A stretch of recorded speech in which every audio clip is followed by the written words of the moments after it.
Herkese hayırlı bayramlar. Kanalımdan ve mutfağımdan herkese merhabalar. Bugün bayram kahvaltısı videosu ile geldim. Ön hazırlıklarımı bir gün öncesinden hazırladığım pratik tariflerle kahvaltı videosu tarifleri vermek istiyorum. Akşamdan kahvaltı masamı hazırladım. Ertesi gün benim için büyük bir kolaylık oluyor bu şekilde hazırladığımda. 6 kişilik masa kurdum. Evet, bayramın olmazsa olmaz lezzetlerinden yaprak sarmasını bir gün öncesinde sardım. Sabahın ilk erken saatlerinde dolmamı pişirmeyi bırakıyorum. Üzerine damak tadımıza göre tuz ve üzerine geçecek kadar su koyarak kapağını kapatıyorum. Kaynayana kadar yüksek, daha sonra kısık ateşle pişirmemi bırakıyorum yaprak sarmasını. Evet, pamuk kek hazırladım. Kekimi boşaltıyorum. Çok az bir kısmına da kakao ekliyorum. Tarifin açıklama kısmının linkini bırakıyorum. Oradan ulaşabilirsiniz. Suyla yapılan şahane bir kek tarifidir. Denemenizi tavsiye ederim. Genelde bayram günlerinde kahvaltılarında kek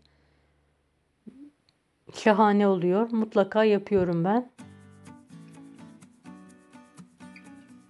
Evet, kakaoyu ekledikten sonra karıştırıyorum ve kek kalıbının tam orta kısmına şerit halinde döküyorum.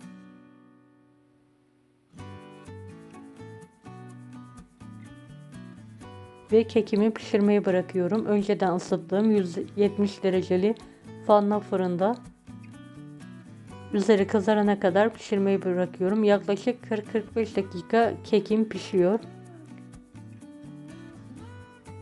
Evet, Ramazan'da hazırladığım buzluk böreklerimi önceden çıkardım. Üzerine yumurta, yoğurt ve sıvı yağ karışımı sürüyorum.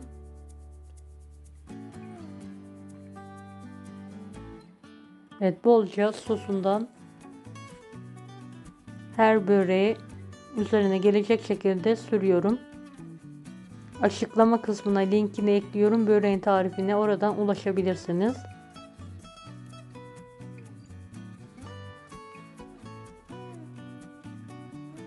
Evet, böreğin üzerlerine çörek otu ve susam serpiyorum bolca.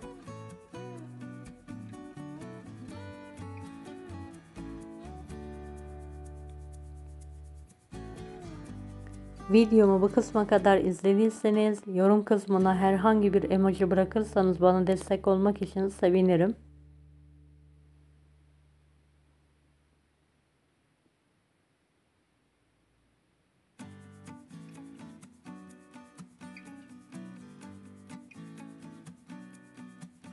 Evet, böreklerim hazır. Kenarda bekletiyorum. Kek piştikten sonra böreğimi fırına vereceğim. Bir gün öncesinde hazırladığım köftelerimi fırın tepsisine diziyorum. Fırında ızgara lezzetinde şahane bir köfte kızartmak istiyorum.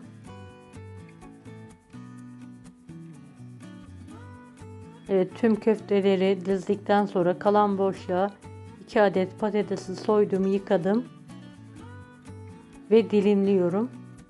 Kenarında boş kalan kısımda da patates kızartmak istiyorum. Köftenin suyuyla şahane bir patates oluyor. Bu şekilde denemenizi tavsiye ederim. Köfte tarifi için açıklama kısmındaki linki tıklayarak ulaşabilirsiniz. Videoyu uzatmamak için sadece yapım aşamalarını değil, bitmiş hallerini gösteriyorum sizlere.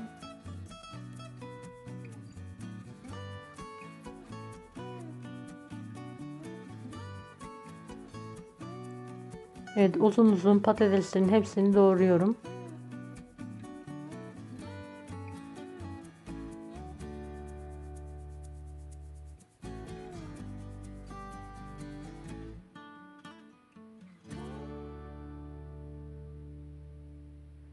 Doğradığım patateslerin üzerine 1 tatlı kaşığı tuz, 1 tatlı kaşığı kekik, Çok az sıvı yağ veya zeytinyağı gezdirerek tüm patateslerin her tarafına gelmesini sağlamak için elimde karıştırıyorum.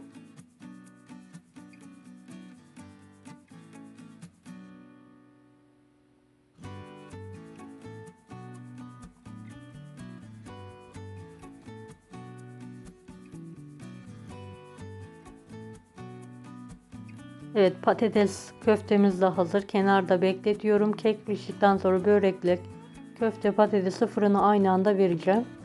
Biz bu aşamada sonra kahvaltılıklarımızı hazırlayalım. Evet, reçel tabağı hazırlıyorum. Bal, pekmez, ev yapımı reçelleri servise hazırlıyorum.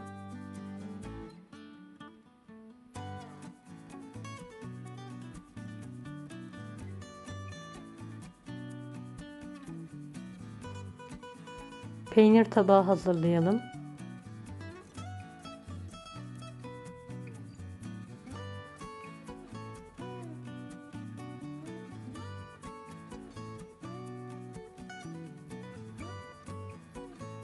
Evet, peynirlerimi dilimledikten sonra tabağıma diziyorum.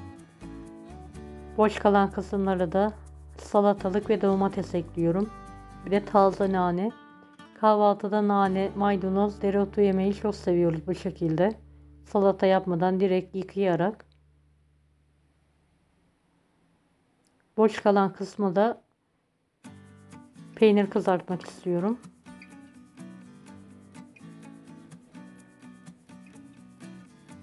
Evet, suyum kaynadı. Çayımı demlemek istiyorum.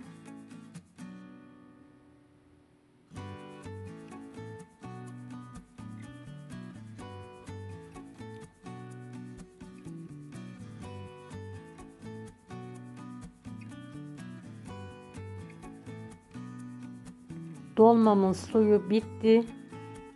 Yaprak sarmaları yumuşadı. Üzerine bolca zeytinyağı gezdirerek pişirmeyi bırakıyorum tekrardan.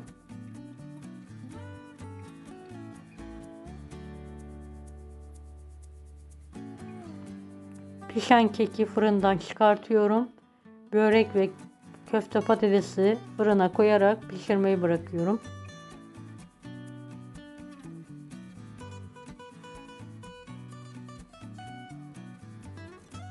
Kekim çok güzel kabardı. Yumuşacık pamuk gibi. Ilıttıktan sonra servis tabağına alıyorum kekimi ters çevirerek.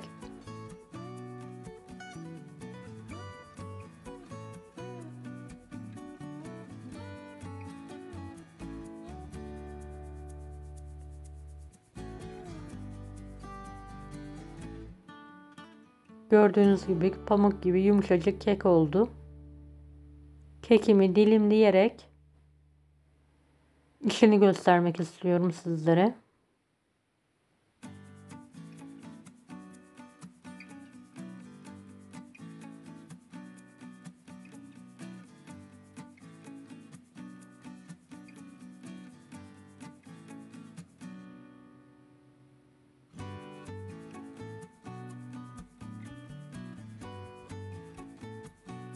Görüntüsü de şahane. Evet, köfte, patates, börekler pişene kadar meyve tabağı hazırlayalım.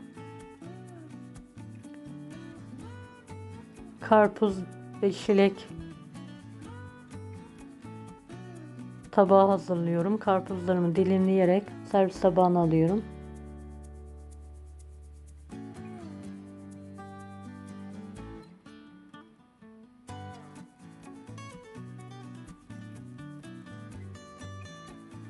Biz kahvaltıda karpuz yemeyi çok severiz. Özellikle yaz aylarında her kahvaltıda mutlaka karpuz kavun olur.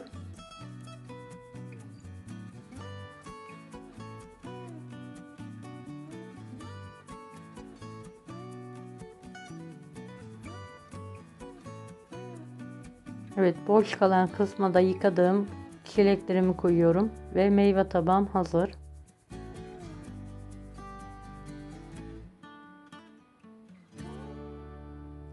Pişen böreklerimi fırından çıkartıyorum. Üzerleri kızardı, nar gibi oldu. köftelerimi pişirmeye devam ediyorum. Üst rafa aldım köfteleri.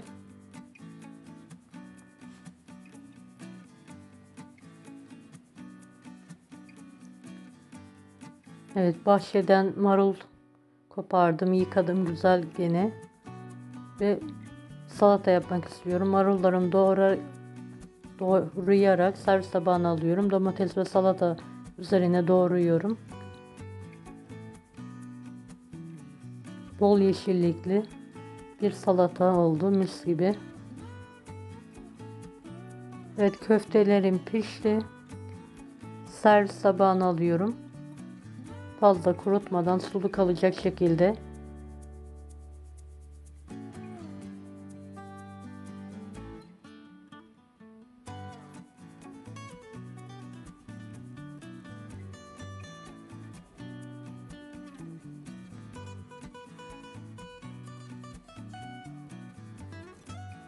Patatesleri de tepsiye yayıyorum. Köftenin suyuyla kızarmaya bırakıyorum. Dereceyi de 250 dereceye ayarlıyorum. Kısa sürede hemen kızarması için. Bu şekilde çok lezzetli oluyor patates. Evet, sıvı yağında köy peyniri kızartmak istiyorum. Dilimlediğim peynirleri sıvı yağında arkalı önlü olacak şekilde kızartıyorum. Kızaran peynirleri peynir tabağıma alıyorum.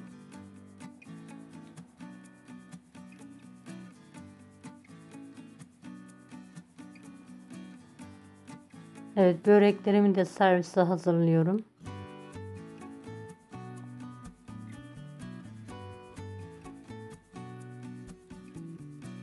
Kendi yaptığım ev yufkasıyla, yaş yufkayla hazırladığım börekler. Ramazan'da tarifini paylaşmıştım. Kanalımdan veya açıklama kısmından linkine ulaşabilirsiniz.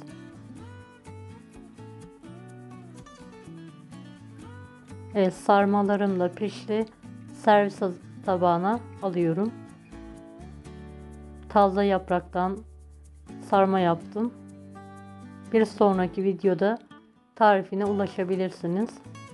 Veya açıklama kısmına linkini tıklayarak ulaşabilirsiniz.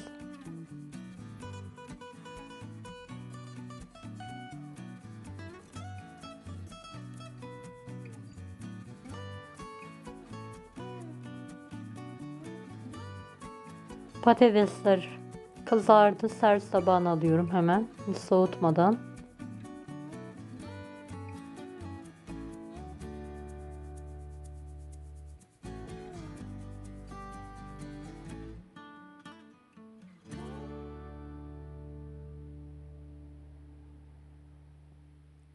Evet, köfte patatesimiz de hazır.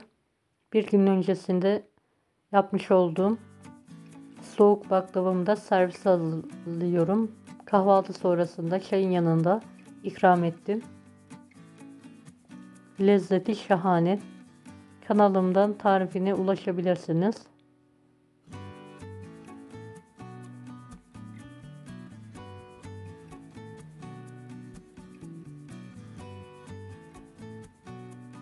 Evet, gördüğünüz gibi masam hazır. Afiyet şifa olsun. Kanalıma ücretsiz abone olmayı unutmayın. Bir dahaki videolarda görüşmek üzere. Allah'a emanet olun. Hoşça kalın. Daha farklı tarifler için bunları da izlemeyi unutmayınız.